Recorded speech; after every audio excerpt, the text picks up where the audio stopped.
Bonjour, bienvenue sur Juriste Conforme, la chaîne YouTube d'actualité et de conseils en conformité. Je suis Stéphane Kouakoukan, juriste en conformité. Dans cette vidéo, nous allons tenter de comprendre si les témoins sont suffisamment protégés.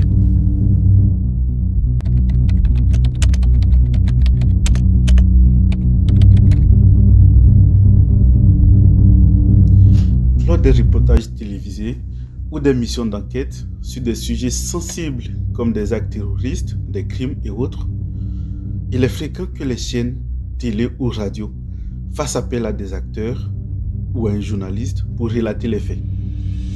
Mais il arrive parfois que de vrais témoins de la scène viennent témoigner sous anonymat. Pour protéger l'anonymat des témoins, les chaînes utilisent plusieurs dispositifs. Le témoin peut être hors champ ou dans l'ombre, ce qui permet de n'avoir qu'une vague silhouette du témoin.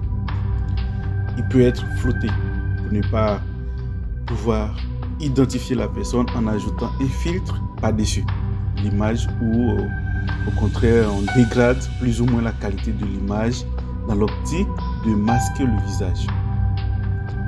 Une autre méthode consiste à masquer le visage par un bandeau noir sur les yeux. Enfin, la voix peut être aussi modifiée pour empêcher qu'on reconnaisse le témoin.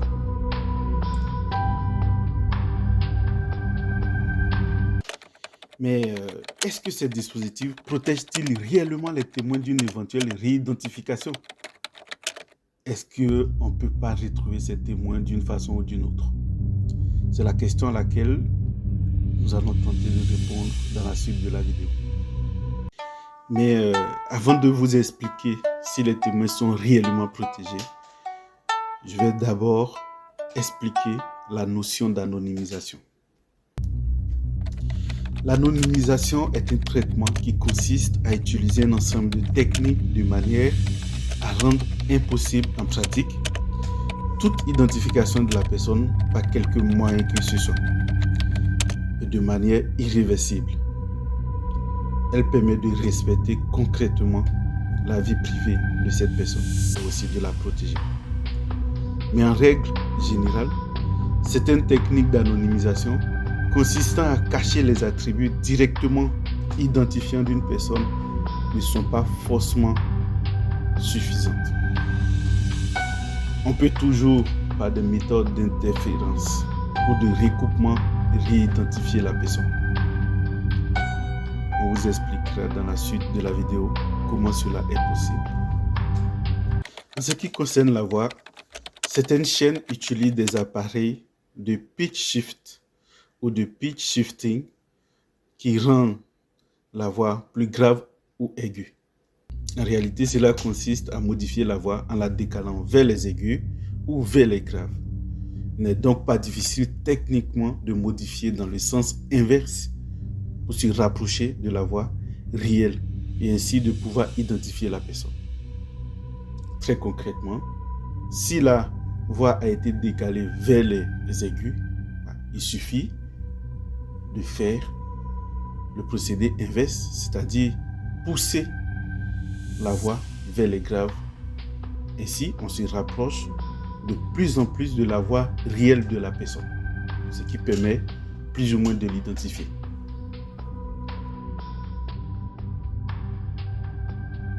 Aujourd'hui, la plupart des logiciels d'édition de son ou d'enregistrement ou de création musicale, même ceux qui sont gratuits, offrent cette fonctionnalité. Et surtout, n'oublions pas que la voix est une caractéristique propre à chaque individu. Le croisement d'attributs de la personne comme sa manière de parler, ses tics de langage, son accent et autres indices de la voix, avec des informations souvent contextuelles, permettent d'identifier précisément la personne. Par exemple, en 2015, une personne sous anonymat avait fourni des informations sur un terroriste ayant permis d'éviter un attentat.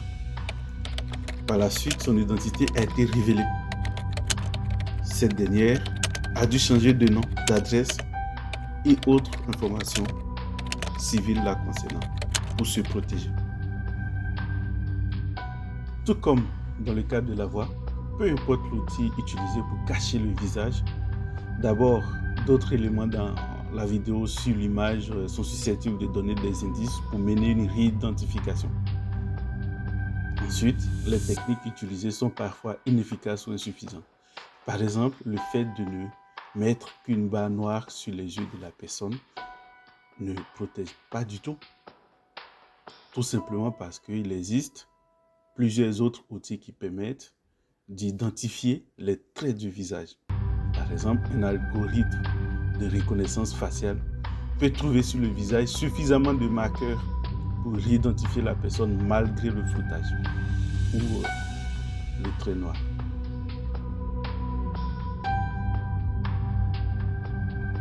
Ainsi, le choix des outils d'anonymisation doit donc être fait délicatement pour limiter les risques de réidentification des témoins.